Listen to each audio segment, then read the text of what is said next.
1 year ago, I created 12 characters, each inspired by a different star sign. I don't want to use the B word, but I got tired and haven't designed a character since. All of that changes today. We're reimagining a star sign character from last year. Confused? Yeah, me too.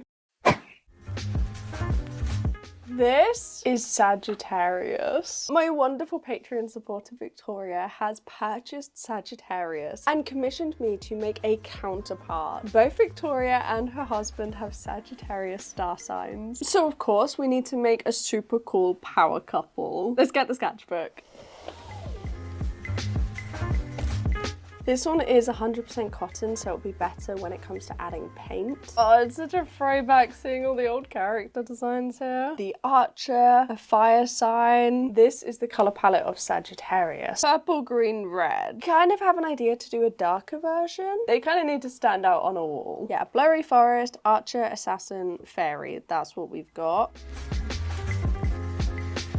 First things first, let's remind ourselves what they want to include. I asked some basic questions, just generic, what is the character going to look like? Something about my brain is that when I hear a story, I don't picture anything. I don't really imagine things. So of course this character is still a Sagittarius. They are still adventurous. They are pale, mid-30s, light hair, blue eyes, fairy clothing, browns and greens, almost leather and leaves. Maybe in the style close to what Tok'ra wore in Stargate. Okay, let's have a look at that. I don't know, I'm seeing very different outfits here. Or maybe like this. This looks like brown leather. That seems to be what a lot of the characters are wearing. This character is masculine. The colors can complement Sagittarius or use whatever. Oh, Tori's so lovely. Looking at the painting, because this is my main watercolor palette, I can kind of tell the background is Cascade green, these darker areas. This is probably Pyrrole with a little bit of permanent rose, and the hair is possibly cadmium red. This is why it's good to get to know the art supplies you already have. If you're always using the same palette, you can look at a piece of art and tell where it's come from. It's better to have few art supplies but know exactly how to use them and know the ins and outs of that palette, because you'll probably learn more about the colors and how they react in water and if they're granulating, rather than if you keep switching over, especially with watercolor. The pose. They've said about a running or flying pose. I'm not the best at poses, to be honest. If the character was standing, the face would be tiny. So what we could possibly do is, rather than standing, the legs are very much in motion. The character will kind of be shrunk a little bit. The anatomy is slightly different as well for that character. Because they're a fairy, I did make the limbs a little bit shorter to show that they're quite small. Fairy wings. The other character doesn't have any arrows. I guess because they're fairy, they're just magical. They can get infinite arrows. Trees a little bit darker just to frame around the edges like this. Okay, finally found this. You would not believe how long it took to find a pose that works. So we'll pop in the head. To be honest, it isn't the face, it's the body that I'm kind of concerned about. Obviously we're going to have to put clothes on them in a second. Alright, just a loose idea. Smaller anatomy than a human, really. So a little bit shorter. Let's rub it out a little bit and then we'll move on to watercolor, because I feel like a lot of the pencil sketch kind of needs watercolor to bring it to life a bit.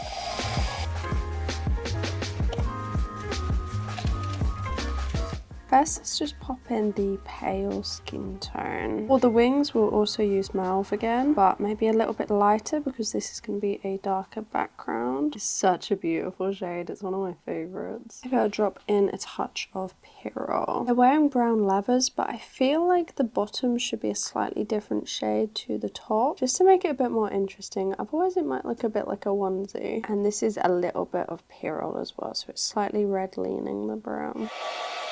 We're going to grab some green gold and some Cascade green. So it's similar colors but different values. And if you haven't seen this series before, the playlist is down below. There are 12 videos, one for every star sign, although of course now 2 for Sagittarius. And to be honest, there are quite a few past or discontinued series on the channel. I mean, there's a lot to binge watch if you wanted to. Like the bullet journaling, that ended, but there's still 12 videos from the entire year. Grab some of this green Ooh. Oh, I grabbed the wrong one. Might want to add some indigo or something as well, just to make sure it is much darker. Or we could do that for the trees actually. So this is just the base background, and then maybe let it dry a little bit. Just needed to stop pooling. We can't do the hair. I guess we could do parts of the face. That's the only thing we can do. This is usually the time that I do the inner corners of the eyes. I think we blended that into the background. Maybe we'll use the hairdryer a little bit just to speed this up.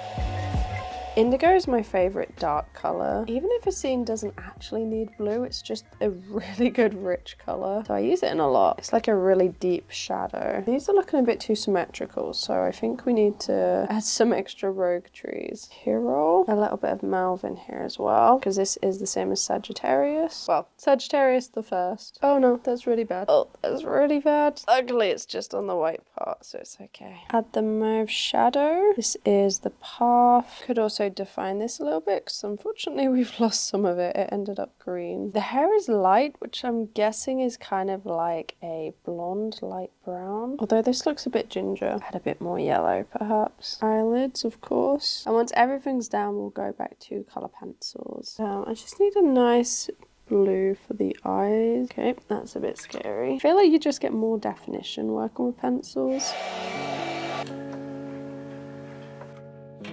This set just has some lovely browns. Like, look, this is perfect. Might be a bit dark, but I feel like we need some more details here. Grab something like this, maybe. Oh, see, you can't really see it. Maybe where it ends here, it kind of wraps around a bit. 1, 2, 3. Oh, no. 4, there we go. As for the bottoms, maybe we could do a bit of a cuff at the bottom as well. Little dainty shoes. Obviously in shadow that needs to be much darker. Oh yeah, the wrist is kind of broken. I think we did a bit of dry brushing previously. Dry brushing trees as well in the corner. It's a bit hard to do splatters, so I'm just gonna add some dots. Okay, I think that's the second Sagittarius all sketched out. I think the watercolor was necessary because it's really hard to picture without watercolor. So I'm gonna send this over, see if there's any alterations, and then I guess we'll paint it.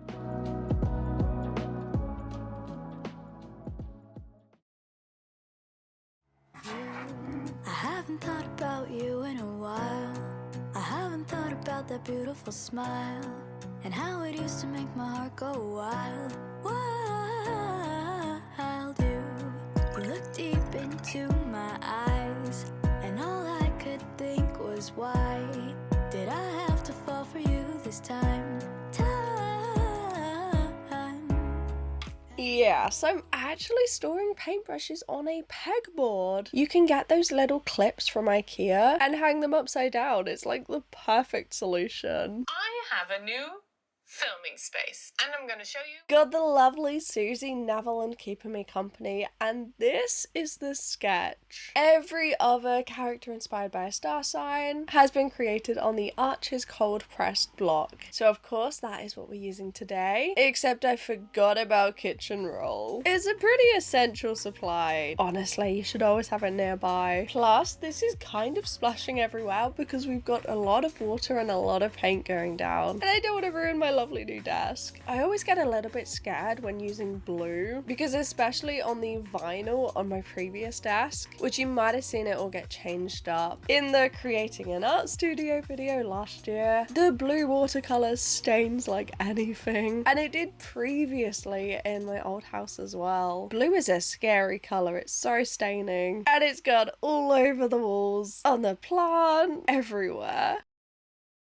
Yeah, this is the only problem with splatters, is it really does make a mess. To be honest though, I think it's something I'm completely fine with. We've also got paint on the actual character, but if you just add a little bit of water and then dab it with some towel or kitchen roll, it will just lift that paint up. It's not something to be scared of with any medium really. I mean, there's always a workaround, isn't there, if things go wrong. If you're using acrylic or gouache or oil, it's opaque, you can just add something on top. And if you're using watercolor, this is generally where the lifting technique comes in, and it's something I used to see as a mistake, but it really is a technique. You can make the highlights afterwards if you want to.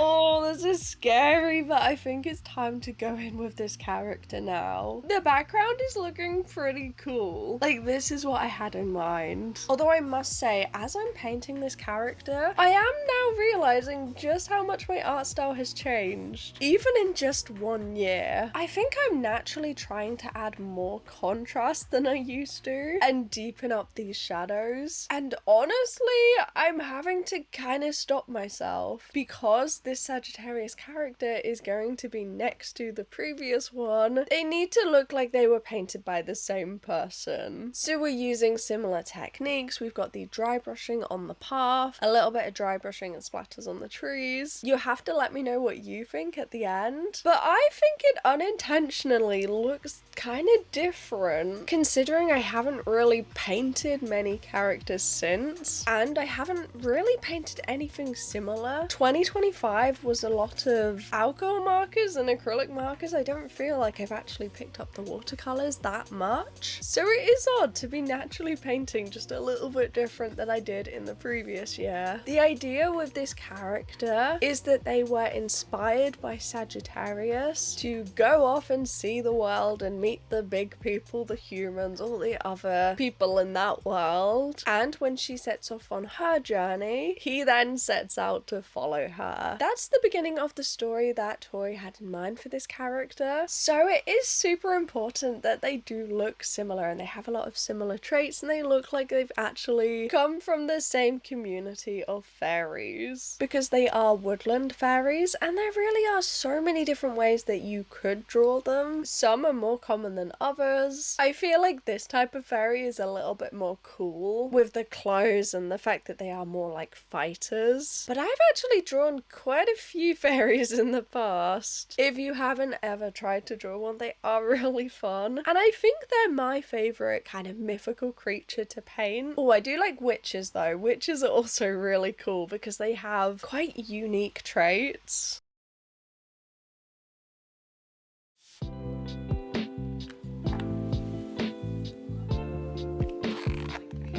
I think it's time for some pencils.